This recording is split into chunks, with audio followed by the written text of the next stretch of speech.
সাহরি না খেয়ে রোজা থাকা যাবে? জি যাবে, 100 বার, হাদিস সহি। রোজা রেখে ভুল করে কোনো কিছু খেলে রোজা হবে, কোনো সমস্যা নেই। সিয়াম অবস্থায় স্ত্রী সহবাসের নিয়ম কি?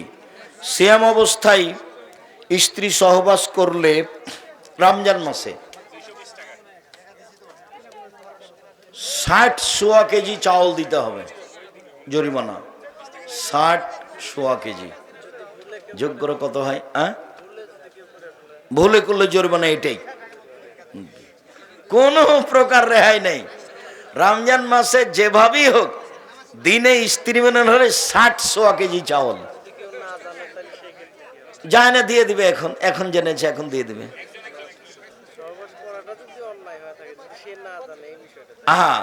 সহবাস করাটা অন্যায়, ও জানে না, যেদিন জানবে সেদিন জরিমানা দিয়ে দিবে। কোন কোন কাজ করলে রোজা নষ্ট হয় না? তোমার জিজ্ঞাসা ভালো নয়। ফেতরার পরিমাণ কত? 2.5 কেজি। রমজানে তারাবির নামাজ কত রাকাত? 8 রাকাত। রোজাদারের দোয়া কি কবুল হয়? রমজান মাস দোয়া কবুলের মাস হতে পারে। রোজায় চোখে ড্রপ ব্যবহার করলে কি রোজা হবে? হবে। হুজুর, আমাদের মসজিদের ইমাম বলে টাকা দিয়েও ফিতরা আদায় করা যাবে। তোমাদের হুজুরকে তওবা করতে হবে, ভুল হয়েছে। ঈদগাহ মাঠে সম্মিলিত মোনাজাত করা যাবে কি? না, ঈদগাহ মাঠে সম্মিলিত মোনাজাত বিদআত। রমজানে গীবত করলে কি রোজা নষ্ট হয়? হয়, নেকি হবে না, ও তো জাহান্নামে গেছে। কাজের চাপে সিয়াম না রাখলে কি গুনাহ হবে? হবে। ফজরের আজান শুরু করা হলে কি খাওয়া বৈধ? জি খান। আজান হয়ে যাক তবুও খেতে থাকেন। ওস্তাজি, কোন কোন ব্যক্তি রোজা না থাকলে গুনাহ হবে না? যে কোনো ব্যক্তি রোজা না থাকলে গুনাহ হবে। মুসাফির পরে রোজা থাকবে, যার হায়েজ হয়েছে সে পরে রোজা থাকবে, অসুস্থ যে পরে রোজা থাকবে। গর্ভবতী বা স্তন্যদানকারী নারীর রোজা না রাখার বিধান কি? পরে করবে, আর নাহলে কাফারা দিয়ে দিবে। প্রত্যেক দিন 100 কেজি করে চাউল পরে রাখবে, না হয় কাফারা দিয়ে দিবে প্রত্যেক দিন 100 কেজি করে চাউল। মাসিক চলাকালে রোজা রাখা কি বিধি? জি না, বৈধ নয়। মাসিক চলা অবস্থায় রোজা থাকবে না, পরে থাকবে। রমজানে যাকাত দেওয়া কি আবশ্যক? রমজানে যাকাত দেওয়া আবশ্যক নয়, তবে বেশি নেকির আশায় দেয়, এটা ঠিক আছে। এক শ্রেণীর মানুষও চেয়ে থাকে যে রমজান মাসে কিছু সহযোগিতা বেশি পাবো, কাজে আপনারও রমজান মাসে যাওয়াই ভালো, তবে রমজানেই যেতে হবে এরকম বিধান আল্লাহর নয়। ঈদের দিনের সুন্নাত কি কি জানাবেন? ঈদের দিনের সুন্নাত ভালো পোশাক পরে ঈদের মাঠে যেতে হবে, তাকবীর পাঠ করতে করতে। আল্লাহু আকবার, আল্লাহু আকবার, লা ইলাহা ইল্লাল্লাহ, আল্লাহু আকবার, আল্লাহু আকবার, লিল্লাহিল হামদ। ঈদুল ফিতরের করণীয় কি কি? মাঠে যাওয়ার আগে ফিতরা দিতে হবে, তাকবীর পাঠ করতে হবে, খেয়ে ঈদের মাঠে যেতে হবে, কুরবানির দিনে এসে খেতে হবে, ঈদুল ফিতরে খেয়ে যেতে হবে, আগে ফিতরা দিতে হবে। আগে ফিতরা দেওয়া যাবে না। ঈদের দিন সকালে ফিতরা দিতে হবে, খেয়ে ঈদের মাঠে যেতে হবে, তাকবীর পাঠ করতে হবে। রোজা থাকা অবস্থায় স্ত্রীর গায়ে হাত দেওয়া বা চুমু খাওয়া যাবে কি? এতে কোনো সমস্যা নেই, তবে নিজেকে কন্ট্রোলে রাখা কঠিন হতে পারে, মর্মে বিরত থাকাই ভালো, তবে এতে কোনো সমস্যা নেই। গায়ে হাত দেওয়াতে, চুমু খাওয়াতে সিয়ামের কোনো সমস্যা নেই, রোজার কোনো সমস্যা নেই। লাইলাতুল কদর কত তারিখে হয় তা বিস্তারিত একটু বলবেন? জি না, বলবো না। লাইলাতুল কাদরের কোনো নির্ধারিত সময় নেই, শেষের 10 দিনের 5 দিন চেষ্টা করবেন বাস। তো 27শে রমজান ধরলে তো সব পাগল হয়ে গেছে। 27শে রমজানের হিসাব আল্লাহ নবী ওভাবে করেননি। শায়েখ কোরআন মাজিদ তেলাওয়াত করার পর সাদাকাল্লাহুল আজিম বলা বিদআত, কাবিরা গুনাহ। সুবহানাকা ওয়া বিহামদিকা আশহাদু আল্লা ইলাহা ইল্লা আনতা আস্তাগফিরুকা ওয়া আতুবু ইলাইক। আসসালামু আলাইকুম। নামাজে হাত বুকে বাঁধবে, সে হলো না? না সলাতের নাকি কোরআন তেলাওয়াতের শেষে কি হলো? না আজ তো নয়, সলাত তো বিস্তারিত আজকে নয়।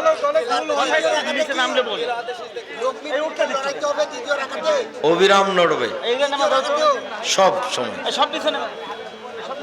সব সময়।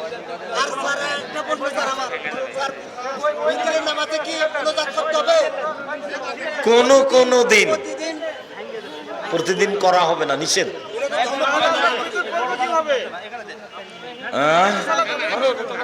কনত পড়তে হবে কোন দিন, 15-20 দিন, 1 মাস 2 মাস পর পর। শায়েখ রমজান মাসের 27তম সিয়াম বা কদর রাতে কি বেশি বেশি ইবাদত করতে হবে? শেষ দশক প্রতিদিনই বেশি বেশি ইবাদত করতে হবে। কোন মানুষ কি পারে নিজের দোষে নিজের কাছে জিন হাজির করতে? জিন হাজির করতে পারে, জিন মানুষকে ধরে, জিন মানুষের ক্ষতি করে। মোহাম্মদ হযরত আলী নাম রাখা যাবে না, শুধু আলী। হযরত আলী তো উর্দু ভাষাতে হাজরাত বলেছে, মানে সম্মানিত আলী। তখন মনে করছে যে নামটাই মনে হয় হযরত আলী। না, শুধু আলী, হযরত নাম নয়। না না, হযরত লাগাতে হবে না। হযরত, আহারে, জনাব আলী, শেখ আলী, হযরত আলী, ওটা হলো হযরত সম্মান সূচক শব্দ। জনাবের জায়গায় আছে হযরত, কিন্তু এখন নামটাই হয়ে গেছে কি হযরত, বুঝতে পারেনি। মসজিদে ঢুকে মুসল্লিদেরকে সালাম দিতে হবে? জি। দিলে কখন? ঢোকার সময় নাকি বের হওয়ার সময়? ঢোকার সময় দিবেন। শুক্রবারে মহিলারা বাসায় কিভাবে সালাত আদায় করবে? বাসায় পড়লে 4 রাকাত, মসজিদে পড়লে 2 রাকাত। জুমার দিন মহিলারা যদি মসজিদে পড়ে ইমামের সাথে কয় রাকাত? 2 রাকাত। আর মহিলারা যদি বাড়িতে পড়ে জোহর 4 রাকাত। তাহলে ওরা জামাতে না হলে, খুতবা না হলে জুমা নেই, তখন জোহর।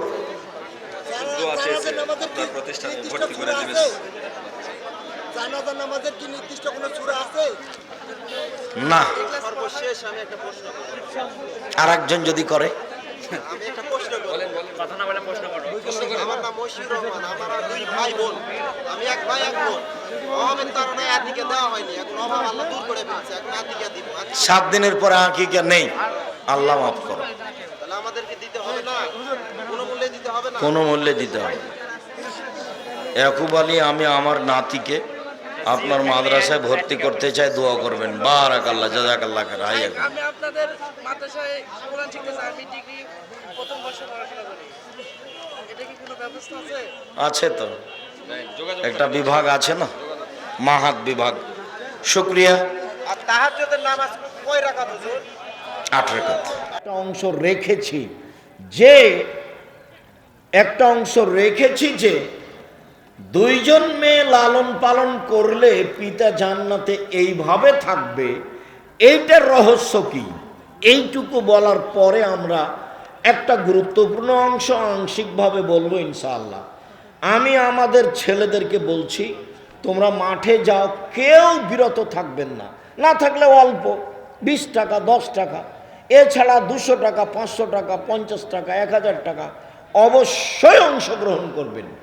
আমাদের মেয়েরা যারা আছো তোমরাও যাও। আমার দিনী বোনেরা যারা আছেন, জাহান্নাম থেকে বাঁচার পথ হচ্ছে দান।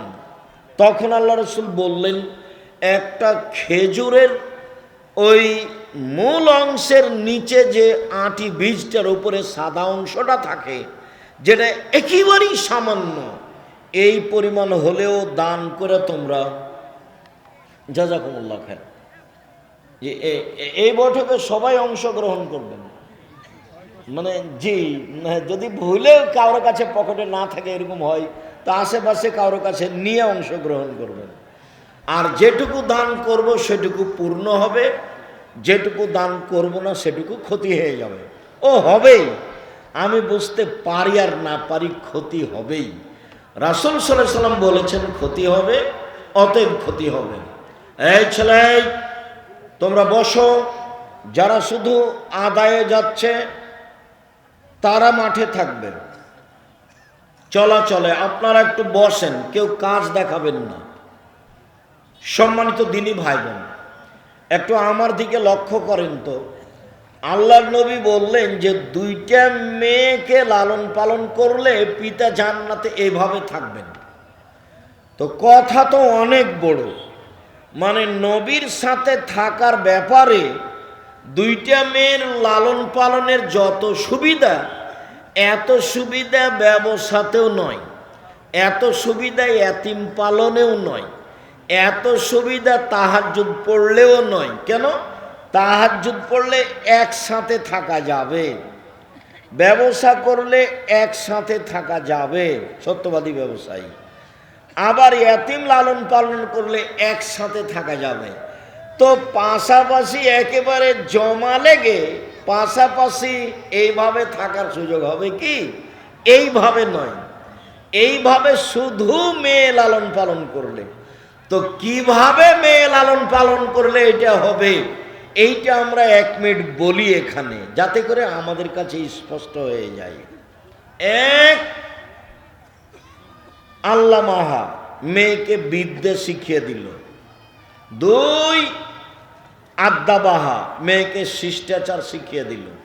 3, আহসানা এলাইহিন্না মেয়ের সাথে ভালো আচরণ করলো। 4, অজাওয়াজাহুন্না তার বিবাহের ব্যবস্থা করে দিল। 4টা গুণ। 1, বিদ্যা শিখিয়ে দিল। 2, শিষ্টাচার শিখিয়ে দিল।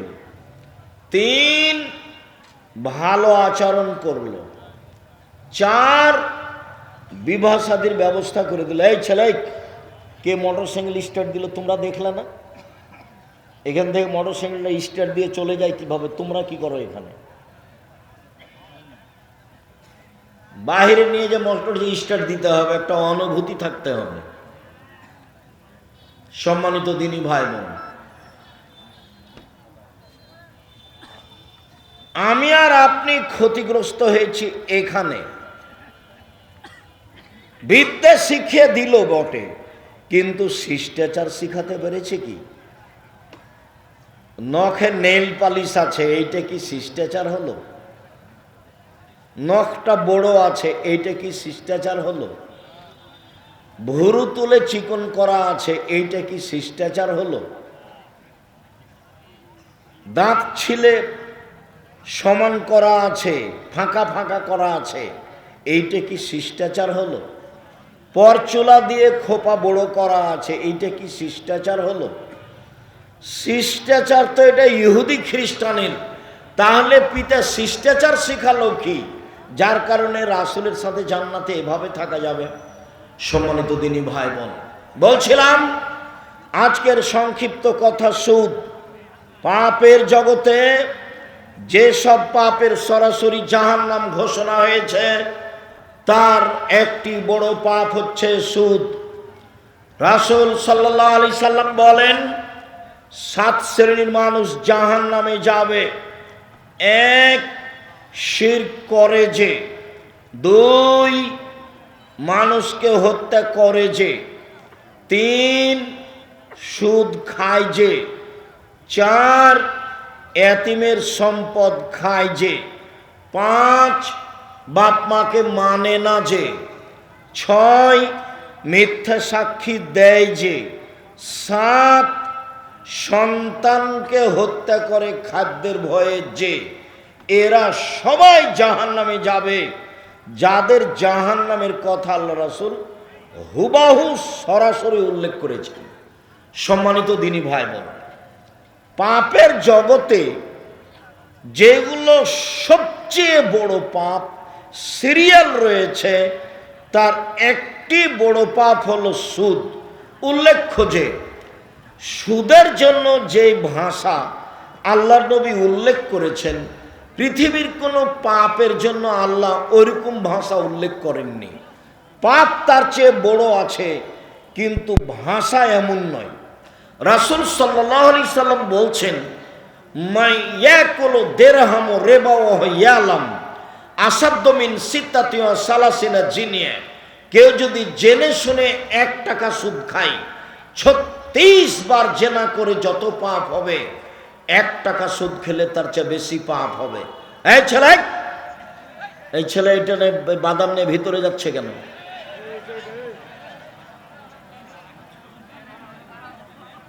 এই অভ্যাস তো খারাপ। কিছুক্ষণ অপেক্ষা করেন। আমি তো গত রাত্রেও প্রোগ্রামে ছিলাম, আজকেও এসেছি, বাসায় যাব, সকালে তো ক্লাস আছে, আবার পরের রাত্রে প্রোগ্রাম আছে। আমি তো এখনো ক্লান্ত হইনি, আমি তো আছি। আপনি প্রয়োজন দেখাচ্ছেন কেন? অল্প কিছুক্ষণ থামেন, আমি আপনার কিছু না কিছু উপকার করব ইনশাআল্লাহ। এই ছেলেরা, তোমরা একটু চতুর্দিকে থাকো, যারা দাঁড়িয়ে আছে তাদেরকে বসার জন্য অনুরোধ করো।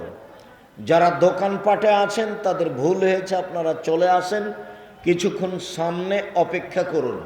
সম্মানিত দিনী ভাই বোন, কেউ যদি জেনে শুনে 1 টাকা সুদ খায়, তাহলে 36 বার জেনা করে যত পাপ হবে, 1 টাকা সুদ খেলে তার চেয়ে বেশি পাপ হবে। মনে রাখবেন, জেনা এমন একটা পাপ, রাসূল সাল্লাল্লাহু আলাইহি সাল্লাম বলেন, অবিবাহিত ছেলে মেয়ে যদি জেনা করে, তাহলে তাকে 100 লাঠি পিটিয়ে এলাকা থেকে 1 বছরের জন্য তাড়িয়ে দিতে হবে। তিনি বলেন, বিবাহিত পুরুষ নারী যদি জেনা করে, তাহলে তাকে ইট ঢেল পাথর দিয়ে মেরে ফেলতে হবে। জেনাই এমন একটা পাপ, বিবাহের পরে যদি এটা ঘটে, তাহলে তার বেঁচে থাকার পথ দুনিয়াতে নেই। 3 শ্রেণীর মানুষকে হত্যা করতে হয়, 2 শ্রেণীর মানুষের বাঁচার পথ আছে। 3 শ্রেণীর মানুষকে হত্যা করতে হয়, 2 শ্রেণীর মানুষের বাঁচার পথ আছে। 1 শ্রেণীর মানুষের বাঁচার পথ নেই। কেউ যদি বলে আমি কোরআন মানি না, তাহলে তাকে সরকারিভাবে হত্যা করতে হবে। তাকে ফাঁসির মঞ্চে নিয়ে যাওয়া হয়েছে, গলায় ফাঁস দেওয়া হয়েছে, তখনও বলছে আমার ভুল হয়েছে, কোরআন মাজিদ আল্লাহর বিধান, আমি আমার কথা ফিরিয়ে নিলাম, তাহলে তার ফাঁসি হবে না। 2, আপনি আমাকে হত্যা করেছেন, আমার বাপ মা আপনাকে হত্যা করে নিবে, তার নাম কেসাস, আপনাকে হত্যা করবেই। তবে আপনার বাঁচার পথ আছে। আপনাকে ফাঁসির মঞ্চে নিয়ে যাওয়া হয়েছে, ফাঁস গলায় দেওয়াও হয়েছে।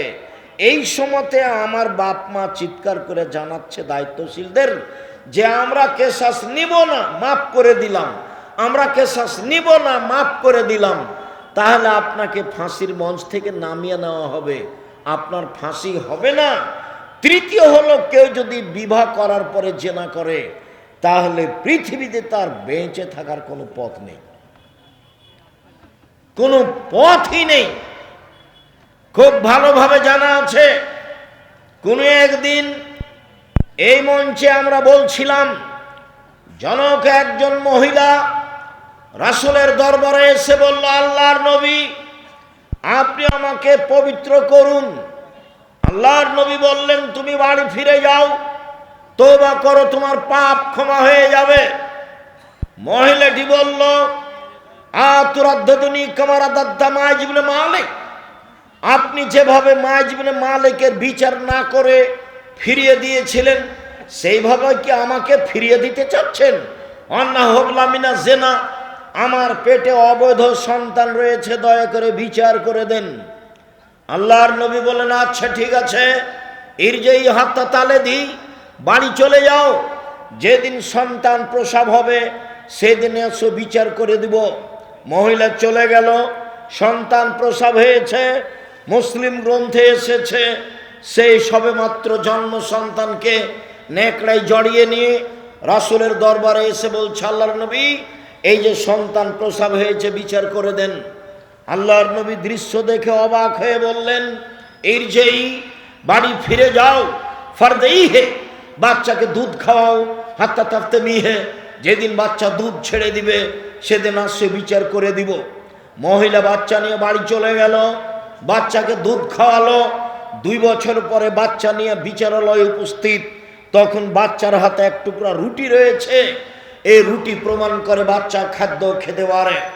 আল্লাহর নবী বাচ্চাটাকে একজন মানুষের হাতে সমর্পণ করলেন, যাও তুমি এই বাচ্চাটা লালন পালন করো। তিনি বললেন, সঙ্গী সাথী, এই যাবো বেহা, তোমরা একে মাঠে নিয়ে যাও, ওয়াহফিরুল্লাহ সাদরেহা, তার জন্য বুক পর্যন্ত একটা গর্ত খোঁড়ো, সুম্মার জেমুহা, গর্ত খোঁড়ে বুক পর্যন্ত মাটিতে পুঁতে দিয়ে চতুর্দিক থেকে ইট ঢেল পাথর মেরে তাকে দুনিয়া থেকে বিদায় করো। সাহাবীগণ বলেন, আমরা তাকে মাঠে নিয়ে গেলাম, গর্ত খুঁড়ে বুক পর্যন্ত মাটিতে পুঁতে দিলাম, চতুর্দিক থেকে ইট ঢেল পাথর মারতে লাগলাম। খালিদ বিন ওয়ালিদ বলেন, আমি একটা পাথর তার মুখের উপরে মারলাম, পাথর মুখে লেগে মুখ ফেটে রক্ত ছিটে খালিদের গায়ে লাগলো। ফাসবাহা, খালিদ গালি দিয়ে বসলেন। খালিদ আল্লাহর নবী বললেন, মাহলে খালিদ, খালিদ থামো, তুমি একে গালি দিও না। এ মহিলা আল্লাহর দরবারে এত তোবা করেছে, এই অপরাধের জন্য আল্লাহর কাছে এত ক্ষমা ভিক্ষে চেয়েছে। বড় থেকে বড় পাপী যদি এরকম ক্ষমা চাই, তাহলে তার পাপ ক্ষমা হয়ে যাবে। খালিদ শোনো, মদিনার যত মানুষ রয়েছে সবাকেই যদি এই মহিলার তোবা ভাগ করে দেওয়া হয়, সবার পাপ ক্ষমা হয়ে যাবে। এই মহিলা আল্লাহর দরবারে এরকম তোবা করেছে, ওকে গালি দিও না খালিদ। ইট ঢেল পাথর দিয়ে তাকে হত্যা করা হলো। আল্লাহর নবী তার জানাজা করলেন, কাফন দাফন করলেন। তিনি ঘোষণা দিলেন তার তোবা কবুল হয়েছে, তার পাপ ক্ষমা হয়ে গেছে। তিনি জানাজা করলেন মানে তার পাপ ক্ষমা হয়ে গেছে। তিনি কাফন দাফন করলেন মানে তার পাপ ক্ষমা হয়ে গেছে। পৃথিবীর সবচেয়ে বড় মানুষ এই কথাটা বলতে পারলেন না, ঠিক আছে যাও, তোমার পাপ ক্ষমা হয়ে গেছে, তোমার বিচার হবে না, এই কথা তিনি বলতে পারলেন না। মুহাম্মদ সাল্লাল্লাহু আলাইহি সাল্লাম শরীয়তের কাছে নিজেই জিম্মি। মানে বলতে চেয়েছে, আপনাকে বিবাহ করার পরে কেউ যদি জেনায় লিপ্ত হয়, তাহলে তার পৃথিবীতে বেঁচে থাকার কোনো সুযোগ নেই। শুনুন, সুদের পাপকে আল্লাহ রাসূল বলছেন, কেউ যদি জেনে শুনে 1 টাকা সুদ খায়, 36 বার জেনা করে যত পাপ হবে, 1 টাকা সুদ খেলে তার চেয়ে বেশি পাপ হবে। এবার আপনি বুঝেন সুদের পাপ কি জিনিস। পৃথিবীতে পাপ আছে শিরক করা, ভাষা এরকম নয়। পৃথিবীতে পাপ আছে মহাপাপ, বাপ মায়ের অবাধ্য চলা, ভাষা এমন নয়। পৃথিবীতে মহাপাপ রয়েছে মিথ্যা সাক্ষী দেওয়া। বগুড়া জেলে বহু মানুষ আছে, 20 বছর থেকে 30 বছর থেকেও নিজেই জানে না আমি কেন জেলে। জজ জানে না ঘটনা কি, উকিল জানে না ঘটনা কি, সাক্ষী জানে না ঘটনা কি। যে টাকা দিয়ে সাক্ষী তৈরি করেছে শুধুমাত্র সেই জানে। সাক্ষী জজের সামনে বলছে, আমি তাকে 2 চোখে মারতে দেখেছি, যার কথা বলছে সে সেদিন বগুড়াতেই ছিল না। 20-30 বছর থেকে জেলে আছো, নিজেই জানে না কেন জেলে। শুনুন, মিথ্যা সাক্ষী মহাপাপ। এরপরেও ভাষা এমন নয়। সম্মানিত দিনী ভাই বোন, মানুষকে হত্যা করা মহাপাপ, এরপরেও ভাষা এমন নয়। সুদ খাওয়া এক অবাক পাপ, যে তার ভাষা হলো, কেউ যদি 1 টাকা সুদ খায়, 36 বার জেনা করে যত পাপ হবে, 1 টাকা সুদ খেলে তার চেয়ে বেশি পাপ হবে। কি দিয়ে বুঝায় আপনাকে আমি সুদ কি জিনিস? আবু হুরায়রা রাদিয়াল্লাহু তাআলা আনহু বলেন, রাসূল সাল্লাল্লাহু আলাইহি ওয়াসাল্লাম বলেছেন, আল্লাহর নবী বলেন, আর রিবা সাবুনা জুজান, সুদের পাপের 70টি ভাগ রয়েছে, ছোট থেকে বড়, বড় থেকে ছোট। সুদের পাপের 70টি ভাগ রয়েছে, ছোট থেকে বড়, বড় থেকে ছোট। এর সবচেয়ে ছোট ভাগ হলো মার সাথে জেনা করলে যেমন পাপ হয়। নেন এবার, আপনার স্ত্রী তো কিস্তিতে টাকা তুলেছে, ভিক্ষা করে খাবেন। এখানে এসেছেন কেন? আমি ভিক্ষা করে খেতে বলিনি, এটা হলো নিন্দে। যাদের বাড়ি বগুড়া, রংপুর, লালমিনহাট, টেনফামারী, কুড়িগ্রাম, পঞ্চগড়, ঠাকুরগাঁ, গাইবান্ধা, জয়পুরহাট, এইসব লোককে আমি মাঝে মধ্যে এই জন্য বলি যে এইসব জেলায় যদি মেয়েরা, বোনেরা ভাইয়ের কাছে জমি চায় তাহলে মাথা খারাপ হয়ে যায়, ওটা অপরাধ। তখনই আমি বলেছি ভিক্ষা করে খাবেন, বোনকে জমি দিবেন না। মানে কেন দিবেন না? আপনি জমি পাবেন সকালে আর বনে জমিন পাবে বিকালে, হিসাবে এরকম না একসাথে? তো এখনো দেননি কেন? দিতে দেরি করেছেন কেন? আবার এইসব ডিস্ট্রিক্টের লোকেরা বেশিরভাগ যৌতুক নেই। ভিক্ষা করে খাবেন, যৌতুক নেবেন কেন? ভিক্ষা করে খাবেন কেন? মানুষের বাড়িতে কাজ করে খাবেন। মানুষের বাড়িতে কাজ করে খাবেন কেন? চকলেটের ব্যবসা করে খাবেন। ব্যবসার পথ তো খোলা আছে, সারা পৃথিবীর মানুষ যেখানে সেখানে ব্যবসা করতে পারে। কলার করবে, চকলেটের করবে, কম থেকে কম পয়সার ব্যবসা করবে, রাস্তাঘাটে জুতা স্যান্ডেল বিক্রি করবে। সে ভিক্ষা করবে কেন? আমি ভিক্ষা করে খেতে বলিনি। আমি আপনাকে দুর্বল ভেবেছি ভিক্ষা করার কথা বলে। আপনি শ্বশুরের কাছে যৌতুক নিলেন কেন? নিবেন কেন? নিবেন কেন? এই ছেলে দেখো, তোমার বাপকে আল্লাহ বলছেন কুকুর শ্রীগের চেয়ে খারাপ। বুঝেও বুঝে না ওরা, অন্তর আছে বুঝে না, দেখেও দেখে না ওরা, চক্ষু আছে দেখে না, শোনেও শোনে না ওরা, কান আছে শোনে না। উলাইকা কালানাম, তারা পশু প্রাণীর মতো, তারা গরু ছাগলের মতো, তারা কুকুর শ্রীগেলের মতো। ভালো মজাল বরং তার চেয়ে খারাপ, কুকুর শ্রীগেলের চেয়ে খারাপ। এ কথা আল্লাহ বলছে। কে? এইসব মানুষ যারা বোনকে জমি দেয় না, যারা যৌতুক নেয়, যারা জুলুমবাজ, যারা দলীয় দাপটে মানুষকে মারে, যারা মানুষকে জেল হাজতে দেয়, যারা মানুষকে অপমান করে, যারা ক্ষমতা দেখায়, সমাজে যারা দাপট দেখায়, এরা হচ্ছে এই কুকুর শ্রীগের চেয়ে খারাপ, এই পশু প্রাণীর চেয়ে খারাপ। আমি এই ভাষা বলিনি, আমি বলেছি ইতর শ্রেণীর মানুষ সমাজের দায়িত্ব পালন করবে, ইতর শ্রেণীর মানুষ। আমি এই ভাষা বলেছি।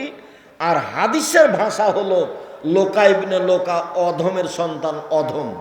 আর বগুড়া, জয়পুরহাটে এই ভাষা হলো যেদিন সমাজের দায়িত্ব পালন করবে বেন্যার বাচ্চা বেন্যা। আর চাঁপাইনবাবগঞ্জ, রাজশাহীতে এই ভাষা হলো যেদিন সমাজের দায়িত্ব পালন করবে ছোট লোকের বাচ্চা ছোট লোক। আর যদি ঢাকায় যান তাহলে সে ভাষা আমি নকল করতে পারি না। সারা দেশের যেই পল্লী অঞ্চলে গিয়ে সবচেয়ে নিম্ন ভাষা যেটা ব্যবহার করে, সেই ভাষা আল্লাহ রসুল ব্যবহার করেছেন, সেটা হলো লোকা ইবনে লোকা, যার বাংলা হচ্ছে অধমের সন্তান অধম, ইতর শ্রেণীর মানুষ, ইতরের সন্তান ইতর। যেদিন সমাজের দায়িত্ব পালন করবে সেদিন কিয়ামত হবে। সেদিন মানুষ মানুষের প্রতি জুলুম করবে, অত্যাচার করবে, রাহাজানি করবে, অন্যায় করবে, অবিচার করবে, সমাজকে কলুষিত করবে। সম্মানিত দিনী ভাই বোন, বলছিলাম চলেন এবার মূল কথাই ফিরে যায়। মহান আল্লাহ বলেন, পৃথিবীর মানুষ শুনে রেখো, ইয়ামহাকাল্লাহুর রিবা ইউরবিস সাদাকাত, সুদ মানুষের টাকাকে কমিয়ে দেয়, দান মানুষের টাকাকে বেশি করে দেয়। সুদ মানুষের টাকাকে কমিয়ে দেয়, এভাবে আল্লাহ বলেন। আর আল্লাহর নবী বলেন, ইন্নার রিবা ওয়াইন কাসরা ফাইন্না আকিবাতুহু তাসিরু লাকাল্লিন, যদিও সুদ বাহ্যিকভাবে টাকা বেশি মনে হচ্ছে, এর পরিণতি হলো নিঃস্ব।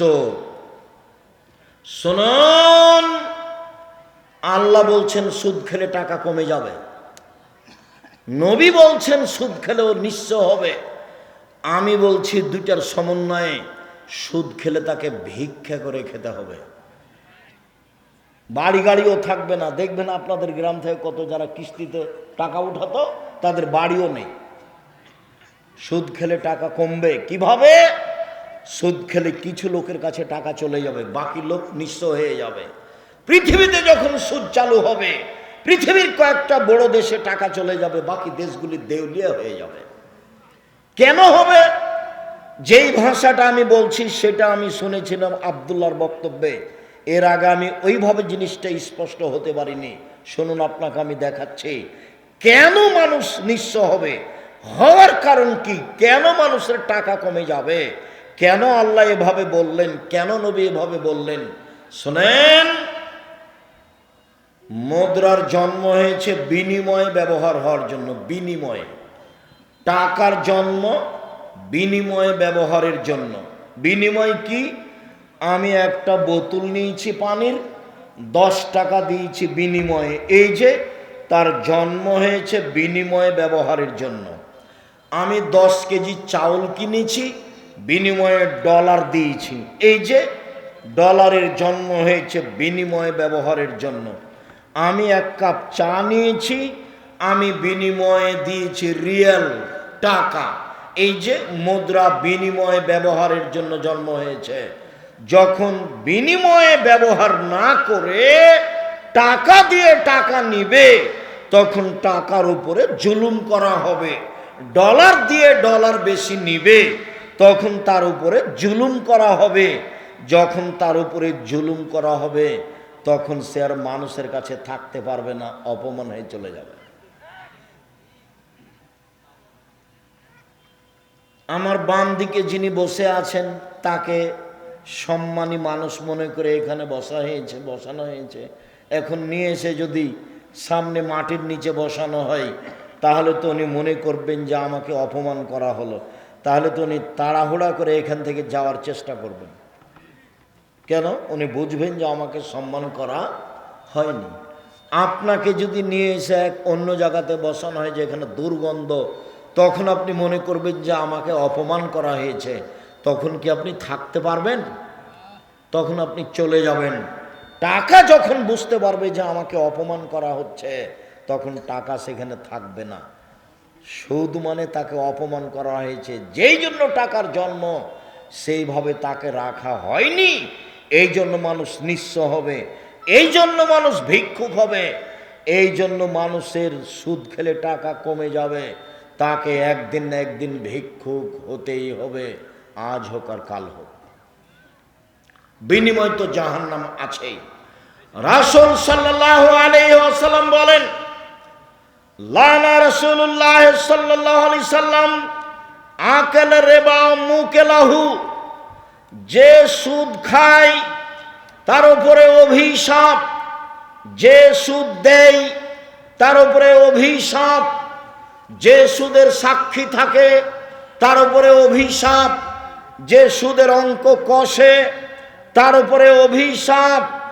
এরপরে বললেন আল্লাহ নবী, যে পরচুলা ব্যবহার করে তার উপরে অভিশাপ, যে গায়ে উল্কি করে তার উপরে অভিশাপ, যে আপনার ভুরু তুলে চিকন করে তার উপরে অভিশাপ, যে আপনার দাঁত ছিলে চিকন করে তার উপরে অভিশাপ, যে জুতা স্যান্ডেল উঁচু পায়ে দিয়ে নিচেকে লম্বা মেয়ে দেখায় তার উপরে অভিশাপ, যে ব্রেসিয়ার ব্যবহার করে নিজেকে কম বয়সের দেখায় তার উপরে অভিশাপ। সিরিয়াল রাসূল সাল্লাল্লাহু আলাইহি সাল্লাম এইভাবে অভিশাপ করতে লাগলেন। তিনি বললেন, লানাল্লাহু আল মুতাশাব্বিহিনা মিনার রিজালি বিন নিসায়ে। ওই সব পুরুষের উপরে অভিশাপ যারা মহিলাদের পোশাক পরে, মহিলাদের বেশ ধারণ করে। ওই সব নারীর উপরে অভিশাপ যারা পুরুষের পোশাক পরে, পুরুষের বেশ ধারণ করে, পুরুষের জুতা স্যান্ডেল পরে, পুরুষের শার্ট প্যান্ট পরে, পুরুষের কাপড় পরে, ওদের উপরে অভিশাপ। সম্মানিত দিনী ভাই বোন, রাসূল সাল্লাল্লাহু আলাইহি ওয়াসাল্লাম বললেন বেলাল রাদিয়াল্লাহু তাআলা আনহুকে, বেলাল তুমি যে খাইবার থেকে এসেছ বার্নি খেজুর নিয়ে, তো এই খাইবারের কি সবই খেজুর এরকম? তখন বেলাল রাদিয়াল্লাহু তাআলা আনহু বললেন, জি না, আল্লাহর নবী, খায়বারের সব খেজুর এরূপ নয়। ইন্দানা তামারুন রাদিউন, আমাদের কাছে ছিল কীট খেজুর, সাধারণ দুর্বল কম দামের খেজুর। বে না সায় নেবে সাইন, 2 সা দিয়ে 1 সা কিনেছি। দুর্বল খেজুর 2 সা দিয়েছি, 5 কেজি দিয়েছি, আর 2.5 কেজি নিয়েছি ভালোটা। তখন আল্লাহ রসুল বলছেন, ও আইনুর রেবা, ও এটাই তো প্রকৃত সুদ, ও আইনুর রেবা, এটাই তো প্রকৃত সুদ। যেটাই হুবাহু বেশি আছে সেটাই প্রকৃত সুদ। সম্মানিত দিনী ভাই বোন, সুদ মহাপাপ।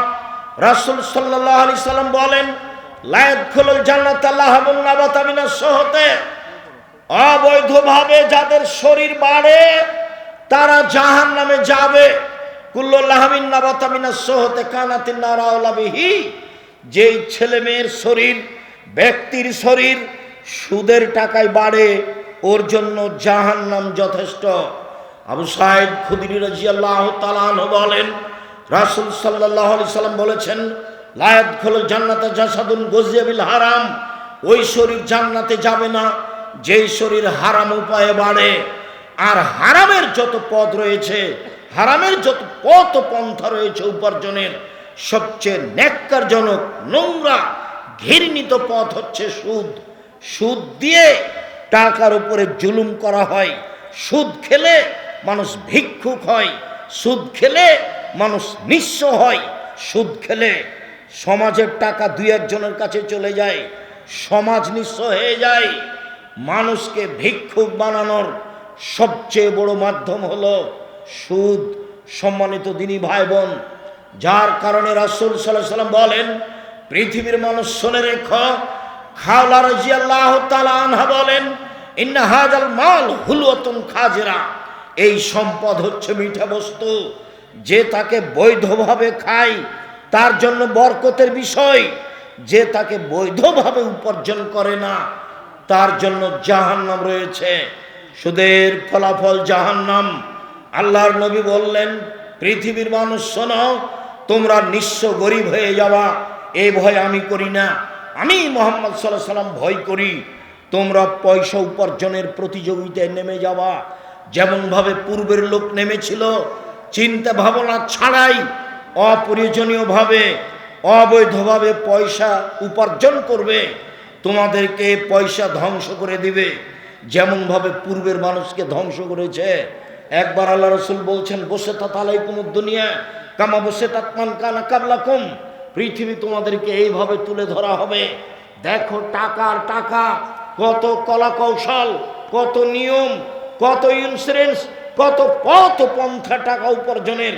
তোমরা এসব টাকা উপার্জনে নেমে যাবা, তখন এই টাকা এই দুনিয়া তোমাদেরকে ধ্বংস করে দিবে, এই আশঙ্কা, এই ভয় আমি করি।